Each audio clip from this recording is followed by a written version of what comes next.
Buenos días, buenas tardes, buenas noches. En este video vamos a dar toda la información y los detalles en relación al partido que disputará River esta noche, porque finalmente llegó el día más esperado. Hoy comienza el sueño de todos los riverplatenses, porque el conjunto de Marcelo Gallardo debuta en la Conmebol Libertadores. Este primer cotejo será frente a Universitario de Perú en Lima, en un duelo correspondiente al grupo B del certamen, y no hay mejor manera que repuntar lo que está haciendo este 2025 de River, que hasta ahora es bastante pobre, que teniendo un buen debut en Copa Libertadores y obviamente posteriormente también haciendo una fase de grupos lo suficientemente buena como para avanzar a la siguiente instancia. Estaremos repasando la probable formación, el jugador que regresa, el futbolista que no estaría desde el arranque, no por una lesión, pero puntualmente no lo han visto bien luego de lo que fue el partido del pasado sábado ante Rosario Central, y también el jugador que estaría desde el inicio y que podría ser la gran sorpresa en el 11 inicial de Mureco. Repasaremos cómo le ha ido al conjunto de Gallardo en Perú durante los últimos años, porque más allá de aquella olvidable final contra Flamengo en Lima en el 2019, después contra otros rivales, es decir, contra equipos peruanos en general, le ha ido bastante bien porque nunca ha perdido. Y por último repasaremos el fixture de River en la Copa y los premios que recibirá por participar del Mundial de Clubes. ¡Empecemos!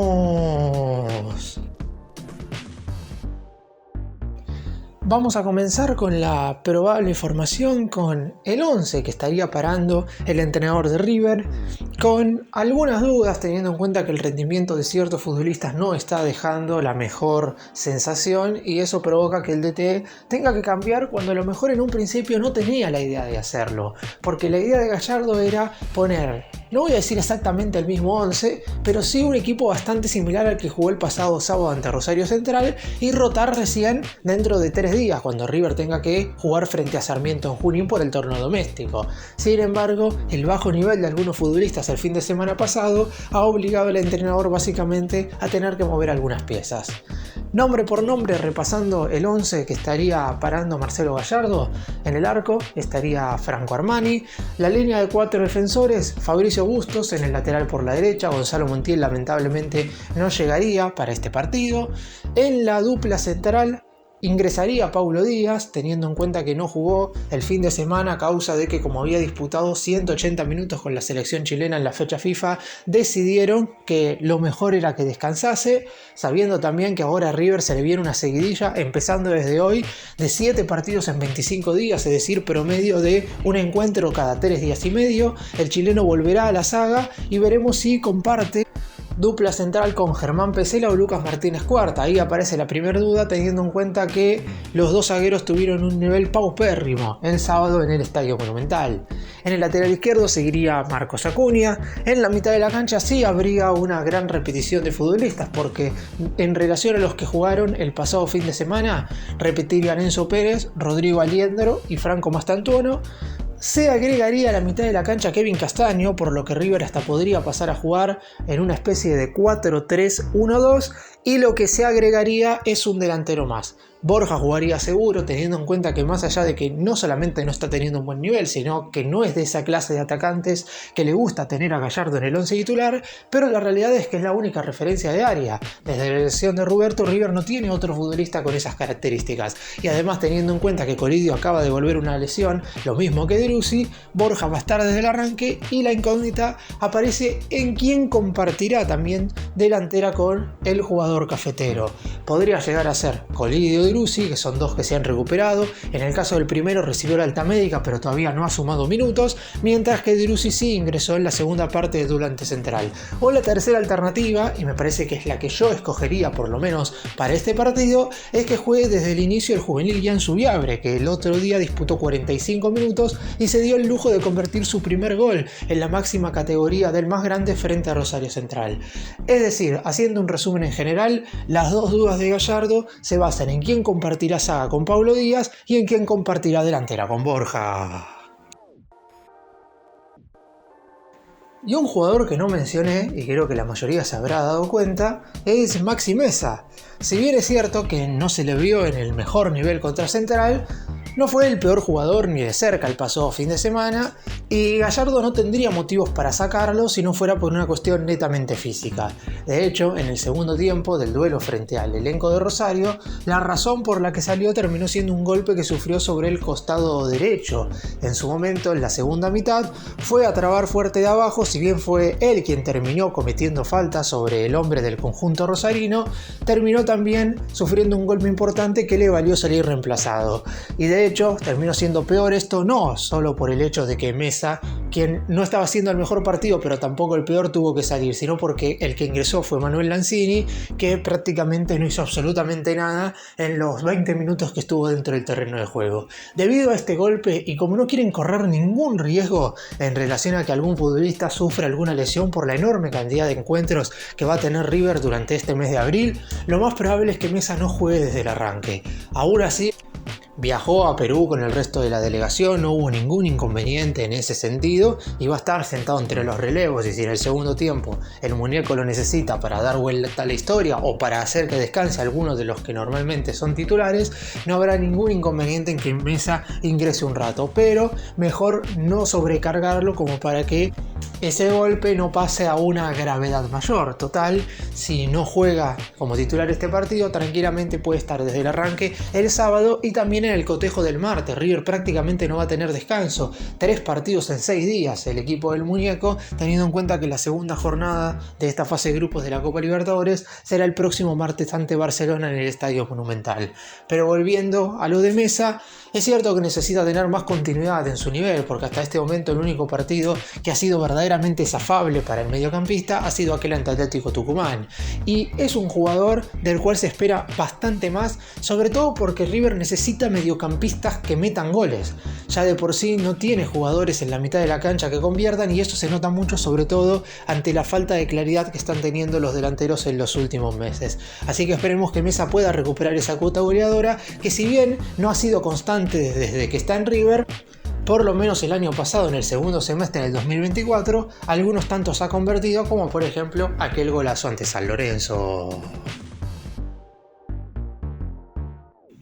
Y la gran noticia de estas últimas horas tiene que ver con la recuperación de Facundo Colidio. Cuando muchos pensaban que quien se iba a recuperar más rápido del desgarro era Gonzalo Montiel, finalmente la cosa resultó ser al revés. Recordemos que tanto el atacante como el defensor se habían lesionado de manera muscular en aquel cotejo ante Riestra, y el tiempo estimado de recuperación para este tipo de lesiones es de 21 días. Si tomamos en cuenta el día en el cual se lesionó y el momento en el cual podría estar regresando, que sería esta noche ante Universitario, en el caso de Colidio habrán pasado 18 días. Si bien no es tiempo récord, porque ha habido jugadores que se han recuperado de esta clase de lesiones en ese tiempo, esto demuestra que físicamente Colidio por lo menos es un jugador que hoy se encuentra apto para recuperarse rápidamente de esta clase de lesiones. Montiel igual no es que está tan atrasado en esta clase de recuperaciones, porque como dije son 3 semanas y para el partido del sábado estaría disponible. Después habrá que ver si Gallardo decide ponerlo, teniendo en cuenta, como dije, que se viene el duelo ante Barcelona en el Monumental el próximo martes, pero eso ya es una cuestión que estaría ligada netamente primero a cómo termina el duelo de hoy Fabricio Bustos, que es el que hoy ocupa el lugar en el lateral derecho, y después al descanso que quiere darle a ambos. Pero volviendo a Colidio, la necesidad de tener un delantero que se mueva por todo el frente del ataque es algo imperioso hoy por hoy en River. Además, más allá de que haya convertido 3 goles nada más en lo que va del año, esto convierte a Colidio en el jugador que más tanto se ha convertido en este 2025. Así que necesitamos que Colidio vuelva a mostrar su mejor versión en River, porque es un futbolista verdaderamente importante, y me atrevería a decir que de todos los atacantes que tiene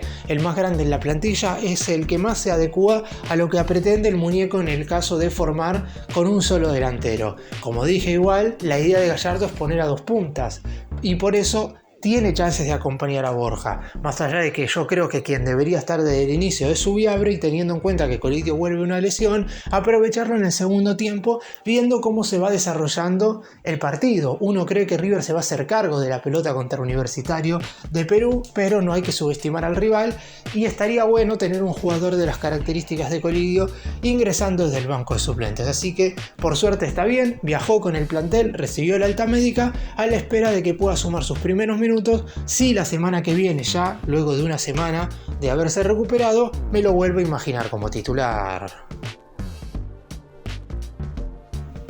Y justamente hablando de titular, quien sorprendería apareciendo en el 11 es nada más y nada menos que Kevin Castaño. ¿Por qué digo que sorprendería? Porque la realidad es que el otro día recién sumó sus primeros minutos. Es cierto que no hay mucho tiempo que esperar, porque la realidad es que si es un jugador al que Gallardo le ve condiciones, y se le vieron el otro día frente a Central, más allá de que estuvo poco tiempo dentro del terreno de juego, tiene que estar dentro del campo justamente Castaño en el debut de River en Copa Libertadores. Y esto va más allá de que sea el segundo jugador más caro de la historia de River. Se pagaron 13 millones de dólares por él, pero únicamente estará desde el arranque si verdaderamente su nivel así lo demuestra. El muñeco siempre ha sido muy particular a la hora de medir a los jugadores, y no creo que un futbolista sea titular o suplente por el hecho de lo que se pagó por él. Eso es una cuestión que es netamente dirigencial, teniendo en cuenta que se quería que Castaño fuera jugador de River y para eso hubo que pagar una suma millonaria. Pero por lo pronto ahora hay que evaluar netamente lo futbolístico, y el colombiano es un jugador que puede brindarle a River sobre todo esa movilidad en la mitad de la cancha que ha tenido verdaderamente muy poco a lo largo de este año, y ya desde hace bastante tiempo que prácticamente en el centro del campo de juego River no tiene esos movimientos que verdaderamente necesita. Me atrevería a decir que desde que se fue Nicolás de la Cruz que River no tiene un jugador que pueda aportar equilibrio defensivo y también aparición por sorpresa en el área rival como para convertir goles. Ya como dije recién en el caso de Mesa, el equipo necesita que los mediocampistas lleguen más al área y puedan convertir tantos debido a la baja producción de goles que están teniendo hasta el momento los delanteros en este año calendario. Y si bien es cierto que Castaño no es un jugador goleador ni mucho menos, es un futbolista que de mitad de cancha hacia adelante puede resolver algunas cuestiones, sobre todo en el armado de las jugadas y en la concepción del juego. Será su primera prueba si es que verdaderamente termina siendo titular, porque tampoco puedo asegurar que esté desde el arranque, pero si no es titular en este duelo contra Universitario, va a estar desde el inicio, ya sea contra Sarmiento o contra Barcelona. No me imagino al muñeco haciéndolo esperar mucho más, porque es un jugador al que quiero observar. Es verdad que no lo ha tenido en muchos entrenamientos, porque cuando llegó a River estuvo en el banco contra Riestra y después no pudo entrenarse con el plantel durante la fecha FIFA porque tuvo que ir a representar a la selección colombiana. Cuando volvió a sumar un par de prácticas y ya Gallardo lo puso en el banco para ingresar ante Central. Ahora le tocaría jugar desde el inicio en el debut por Copa Libertadores. Y en general al River de Gallardo le ha ido bastante bien en Perú. Quizás no ha obtenido tantos triunfos, pero por lo pronto ha sacado adelante algunos cotejos que parecían difíciles. Obviamente estoy refiriéndome a lo que han sido los partidos contra equipos peruanos puntualmente, porque como dije al inicio del video, no hay que dejar de olvidar que River en Perú lamentablemente perdió la final de la Copa Libertadores en el año 2019 contra Flamengo. Pero dejando eso de lado, contra conjuntos peruanos, River jugó. La última vez no era Gallardo el entrenador, sino que estaba Martín de Michelis en el banco. Fue en la fase de grupos del 2023 contra Sporting Cristal. En aquella oportunidad empataron 1-1. Rodrigo Aliendro fue quien convirtió el tanto del equipo de Núñez, mientras que de la mano de Marcelo Gallardo anteriormente había estado compartiendo fase de grupos con equipos peruanos en los años 2017, 2019, 2020 y 2022. Y los números han sido más que positivos, con 3 victorias y un empate. En primera oportunidad, en 2017, un equipo que ya estaba prácticamente clasificado derrotó en la anteúltima jornada de la fase de grupos 3-2 a Melgar, uno de los conjuntos que ya ha quedado eliminado de esta presente edición de la Copa Libertadores. En el 2019 jugó frente a Alianza Lima y empató 1-1. Recordemos aquel golazo de Cristian Ferreira de tiro libre sobre la hora, igualando el cotejo en aquella oportunidad. En el 2020 goleó River 6-0 a Deportivo Binacional, un encuentro en el cual el equipo de Gallardo fue muy superior. Era el segundo duelo que disputaba el más grande luego de todo el parate que había habido por por la pandemia por COVID-19, y en el último encuentro, que fue en el debut también de la Copa Libertadores, pero en el año 2022, River volvió a enfrentar a Alianza Lima y en aquella oportunidad volvió a ganar 1-0 con gol de Matías Suárez. Será el quinto duelo en Perú de River contra conjuntos peruanos de la mano de Marcelo Gallardo. Esperemos que se pueda resacar un resultado positivo, porque ahora voy a estar repasando lo que es el fixture de River en la fase de grupos y nos daremos cuenta que este va a ser el duelo más importante seguramente que el Millonario juegue en condición de visitante en esta Copa. Así que si logra sacar las 3 unidades, como uno cree que las va a sacar River, después haciendo lo óptimo en condición de local, se debería clasificar a los octavos de final, que es el principal objetivo. Después veremos si se puede salir primero de grupo para justamente poder conseguir un mejor panorama con vistas a los octavos de final. Y repasando el fixture del equipo de Núñez en este grupo B de la Conmebol Libertadores 2025, como dije recién, nos daremos cuenta de que este primer partido no digo que sea el más accesible de todos, porque no hay que subestimar a los rivales, pero por lo pronto, si los otros dos conjuntos a los que te vas a enfrentar en condición de visitante son Barcelona de Guayaquil en justamente Ecuador, equipo que derrotó a Corinthians 3-0 en la fase previa número 3 de esta Copa, y también Independiente del Valle en la altura de Quito, más allá de que este Independiente del Valle no sea el mismo que en su momento brilló, no es exactamente el equipo que hace un par de años hacía que todos los equipos que fueran a Ecuador salieran derrotados. No hay que dejar de lado que en general al Millonario, cuando juega en la altura y en Quito, no le va bien, así que por lo pronto este duelo en Perú será el más importante de todos, de los que jugará River en condición de visitante. En la segunda jornada, que será el próximo martes, en 6 días nada más, estará recibiendo a Barcelona en el Estadio Monumental en un duelo sin público. Por eso mismo vuelvo a recalcar que este cotejo del visitante es determinante para River. Esperemos que los jugadores se lo tomen como tal, porque si el más grande no obtiene un buen resultado, no digo que se empezará a dudar de la clasificación, porque es muy pronto para hablar de eso. La realidad es que faltará muchísimo para definir si River puede o no meterse en la siguiente instancia,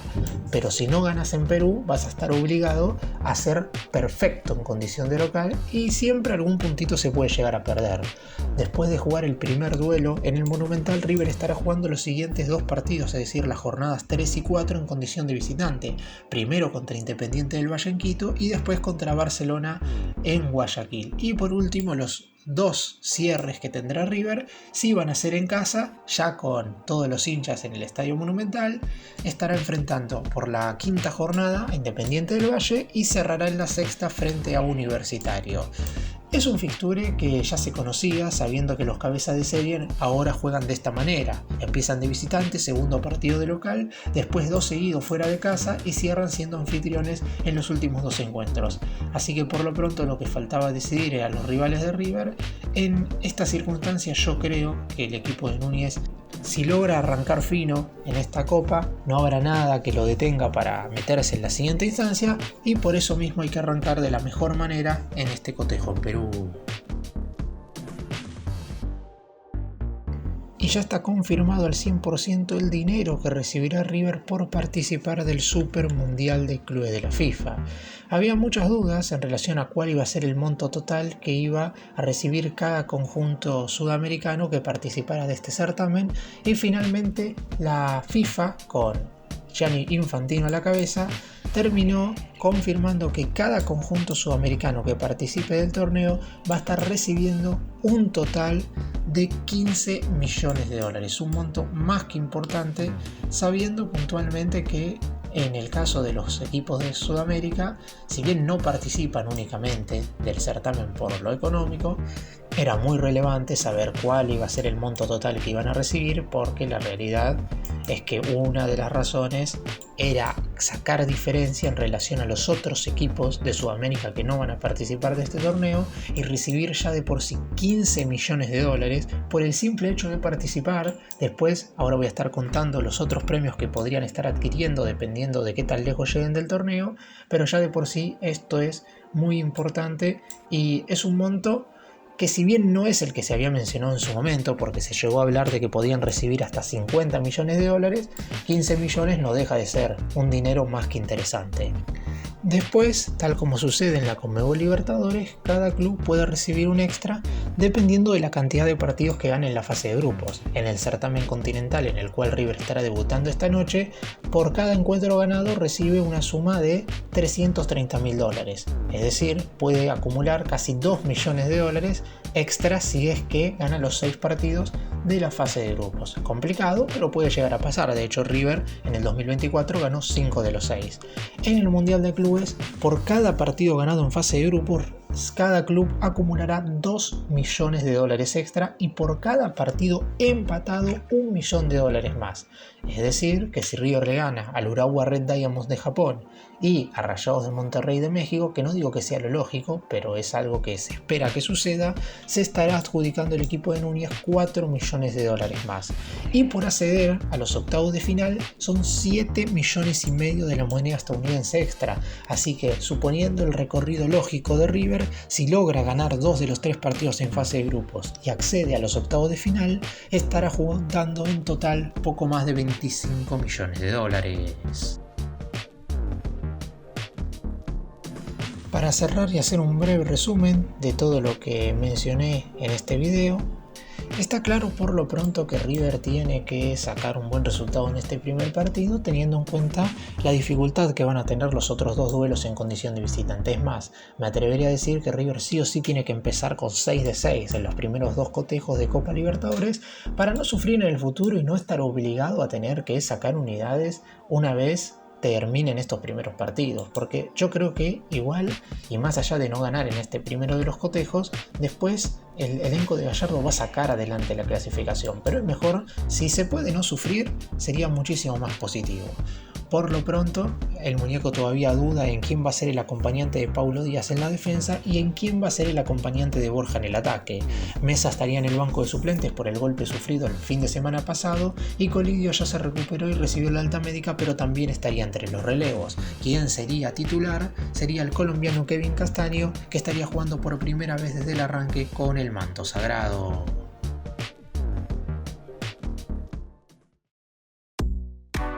Gracias por mirarnos, suscríbanse, nos vemos en el próximo video.